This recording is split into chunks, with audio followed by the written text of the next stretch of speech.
નમસ્કાર, આપ જોઈ રહ્યા છો ગુજરાત ફર્સ્ટ. આપની સાથે હું નવીન દાફડા. સમાચારો પર નજર કરીએ તો માંજલપુર પેટા ચૂંટણી માટે ભાજપ ઉમેદવાર જાહેર. સતીશ પટેલને ભાજપે ઉમેદવાર બનાવ્યા છે. યોગેશભાઈ પટેલના નિધન બાદ આ બેઠક ખાલી પડી હતી. ભાજપે પેટા ચૂંટણી માટે સતીશ પટેલ પર વિશ્વાસ મૂક્યો છે. 30 જુલાઈએ જે પેટા ચૂંટણી થવાની છે તે પેટા ચૂંટણી વડોદરાની માંજલપુર પેટા ચૂંટણી માટે ભાજપે પોતાના ઉમેદવાર અત્યારે જાહેર કર્યા છે. સતીશભાઈ પટેલને ભાજપે ઉમેદવાર બનાવ્યા છે. યોગેશ પટેલના નિધન બાદ આ બેઠક જે ખાલી પડી હતી તેમાં ભાજપે ઉમેદવાર જાહેર કર્યા છે. સંવાદદાતા નિકુંજ ફોનલાઈન પર જોડાયા છે. નિકુંજ, માંજલપુર પેટા ચૂંટણી માટે ભાજપના ઉમેદવાર જાહેર થયા છે.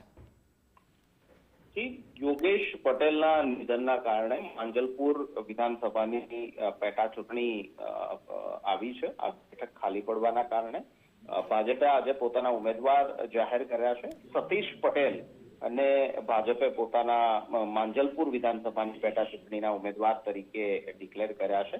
સતીશ પટેલ અગાઉ ભાજપના જિલ્લા પ્રમુખ રહી ચૂક્યા છે.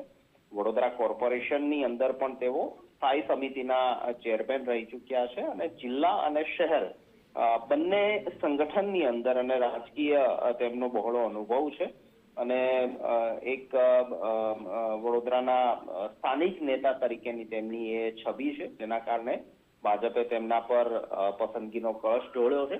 અલબત્ત ભાજપ તરફથી માંજલપુર વિધાનસભાની પેટા ચૂંટણી લડવા માટે ઉમેદવારોનો રાફડો ફાટ્યો હતો.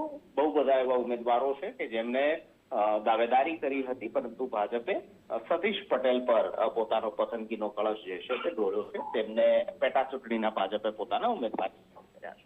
જી નિકુંજ, સમગ્ર માહિતી બદલ આભાર.